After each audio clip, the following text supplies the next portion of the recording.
Well, 65 shells didn't drop. How about the GPS coordinates he talks of?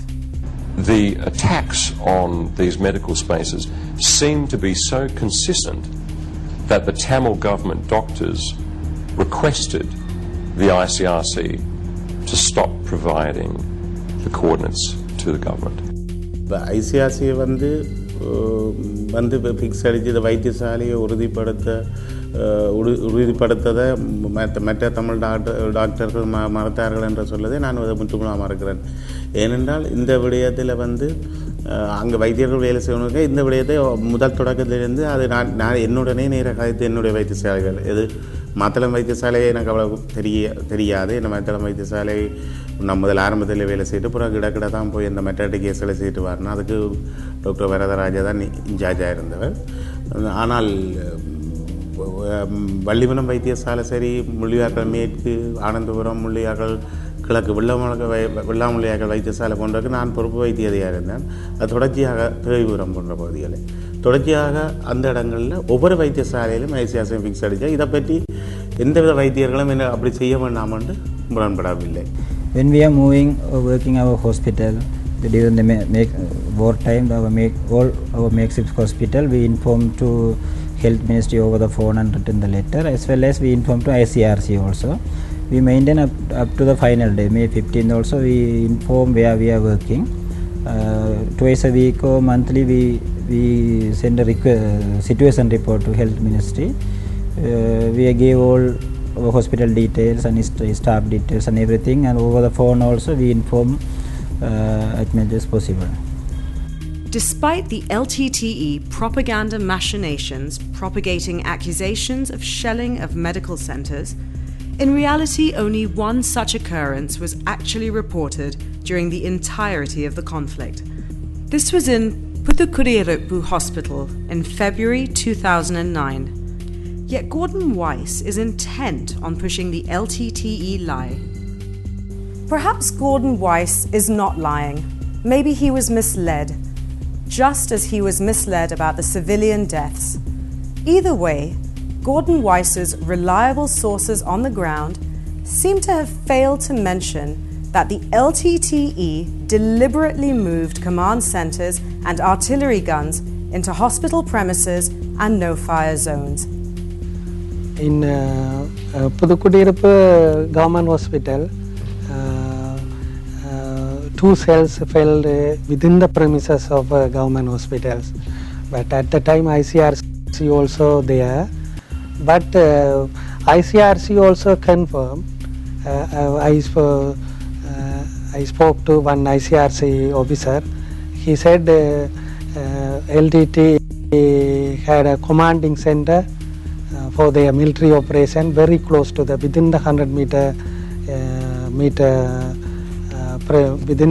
meter from the hospital, and they mounted a gun, anti-aircraft gun, very close to the government hospital, and they used another vehicle which had a big gun, and they parked the vehicle near the junction very close to the government hospital, and on and off moved the vehicle to fire against the military. So they used the area which was closest to the government hospital for their military activity. Channel 4 correctly talks of the obligations of the state, not just to provide medicine, but also food, water and other essentials. Military forces have an absolute obligation to ensure that the civilian population is not starved. In other words, they should have access to food, they should have access to drink, they should have access to medicine. Amnesty International is absolutely spot on. Actually, I know I met additional government agent Mr. Parthivar, who was there at the time until May 15. He came with doctors also. I met him and I asked the data. So government sent several tons of rice and parapu and dal and other flour, wheat flour through the ICRC ship and another big ship. But the LTT has an LTTE has a section called Tamil Administrative Service. So that section has taken over major portion of the food. 8 times the government sent the medicine to that areas, but few items were shortage, but reasonably we received the medicine and we treated up to the end to the publics, civilians as well as admitted cadres. For medical drugs and medical items, we was request to health secretary over the phone and by the written letter. They sent 8 times the medical item and other drugs by the ICRC. May 8 also we received a lot of medical items. That is enough for this those time. 2009 ஆண்டுக்குரிய மருந்துகளில் கணிசமான மருந்துகளை நாங்கள் முன்கூட்டியே 2008 எடுத்து விட்டோம். அடுத்த ஆண்டுக்குரிய முதல் காலாண்டுக்குரிய மருந்தில் கூடிய மருந்துகளை எங்களுக்கு தந்திருந்தார்கள் டிசாஸ்டர் வருமென்றது. என்னுடைய வைத்தியசாலையில் நாங்கள் எந்த ஒரு மருந்தையோ எந்த ஒரு பொருட்களையோ விடாமல் இறுதி வரை இராணுவ வீரர்கள் எமது வைத்தியசாலைக்கு வந்து காயமடைந்தவர்களையும் நோயாளிகளையும் கர்ப்பிணி தாய்மார்கள் எல்லாரையும் மீட்கும் வரைக்கும் எமது வைத்தியசாலையிலே ஜெனரேட்டர் போட்டபடி தான் இருந்தது. ஃப்ரிட்ஜுகளும் இருந்தது. அது டெண்டுகளும் பாடசாலை கட்டடங்களும் கூட நாங்கள் அதை சேகரித்து வச்சிருந்தோம். It must be noted that although the LTTE claimed to be running a de facto state, it was the government of Sri Lanka, through the good offices of the ICRC and the World Food Programme, that fed and sent medical supplies to the terrorist-held areas. A consultative committee on humanitarian assistance was set up in September 2006 to provide assistance to the conflict-affected population on lines suggested by the co-chairs of the peace process: Japan, USA, Norway and the European Union. Chaired by the Minister of Disaster Management and Human Rights, this committee included representatives of all relevant line ministries, the Commissioner General of Essential Services, Divisional Secretaries of the Northern Province, the US Ambassador, Robert Blake, representatives of the EU Presidency, Ambassador of Japan, UN Resident Coordinator, all heads of UN agencies and the heads of ICRC and ECHO. The CCHA was fully aware of the ground situation and provided relevant guidelines for the provision of immediate, medium-term and long-term relief, right up to the war end and thereafter. Channel 4 seems to have been blind to all of this. Instead, Channel 4 talks about Isipriya, supposedly a television journalist.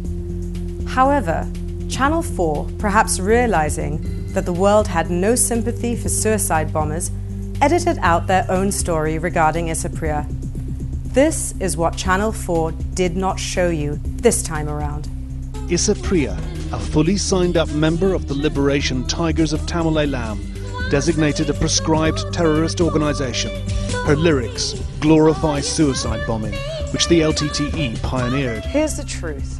Isipriya was a high-profile member of the LTTE, tasked to handle the motivation of suicide terrorists. This is Isipriya's presentable face. This is Isipriya's true face. Isipriya mobilized innocent Tamils for a purpose. This is the purpose.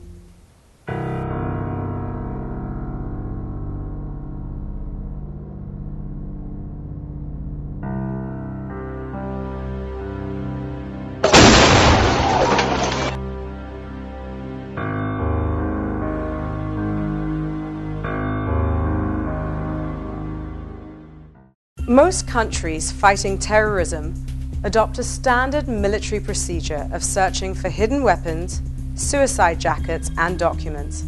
Suspects are searched. Even the dead are searched and uniforms checked. In fact, it was after the disrobing of a dead bin Laden that US forces found information attached to his garments. In fact, no armed forces taking on terrorists today in any part of the world would do otherwise. Footage shown by Channel 4 only shows that high-profile LTTE operatives had died during the last battle. Another dead body, that of Ramesh. No mention of who this person was. For the record, T. Thurai Rajasingham, alias Ramesh, alias Romeo Sierra, was a senior LTTE military leader and the overall military commander in the Eastern Province. Here's a thumbnail version of his considerable curriculum vitae.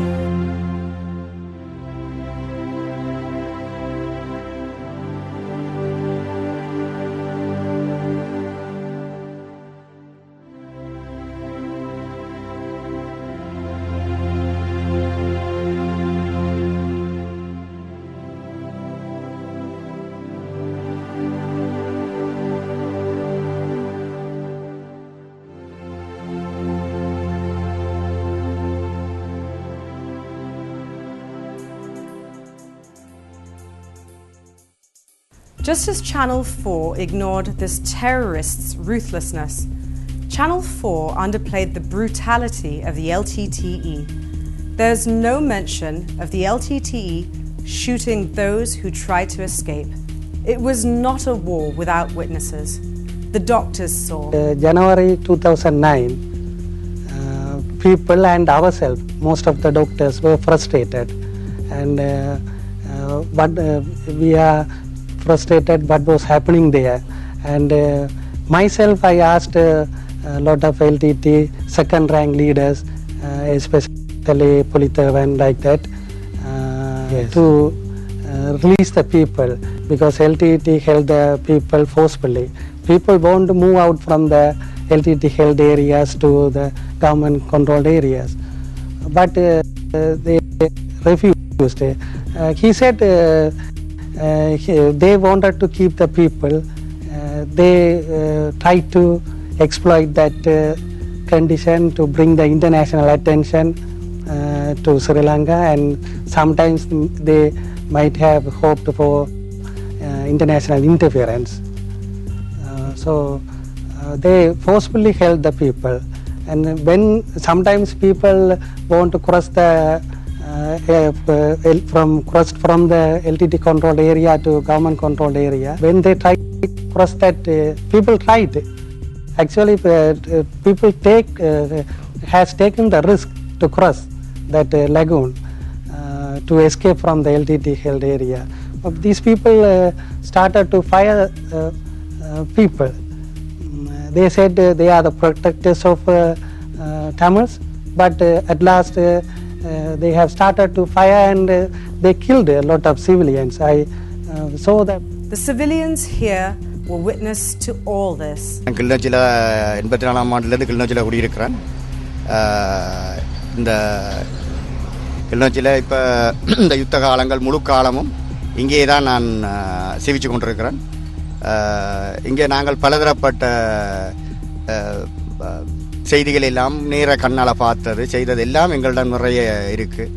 ஆனால் இப்போ யுத்தம் முடிஞ்சு இப்போ ஏதோ நாங்கள் ஒரு சுமூகமான சூழலில் வாழ்ந்து கொண்டிருக்கிறோம்.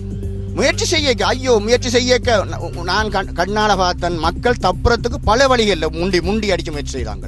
முண்டி அடிக்கிறதுண்டா 1 மணிக்கு வந்து அந்த பண்டால ஏறி ஓடுறதுக்கு சனம் பெறும். அந்த நேரமெல்லாம் சுடுவாங்க.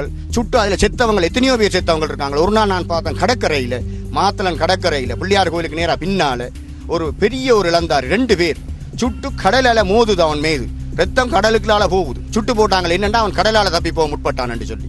இப்படி மற்றது ஒரு இளைஞர் ஒரு அம்மாவை அடிச்சு கை முறிஞ்சது. அந்த அம்மாவுக்கு அடிச்சு போட்டு அந்த மாத்திரன் தப்புறத்துக்கு தான் முயற்சி செய்தாங்களோ ஒழிய வேற ஒன்றும் செய்ய இல்லை சனம் தப்புறத்துக்கு. அதே நேரம் தப்பி போறதுக்கு முற்பட்ட 3 பேருக்கு மரண தண்டனை கொடுத்ததாங்க. மாத்திரன கடைசி கட்டத்தில் வாகனத்தில் ஏற்றி அவர்களை முட்டை அடிச்சு அப்படி அந்த குறிப்பிட்ட எல்லைக்குள்ள சுற்றி காட்டி மக்களுக்கு முன்னால காட்டி மரண தண்டனை கொடுத்தவங்க. அவங்க என்ன செய்த குற்றம்? தப்பி தங்களோட உயிரை தப்பி வெளியில போறதுக்கு முற்பட்டாங்க. வெளியில தப்பி போறதுக்கு முற்பட்டது மரண தண்டனை கொடுத்தது. அந்த நேரம் அனௌன்ஸ் பண்ணி வாகனத்தில் இருந்து அனௌன்ஸ் பண்ணி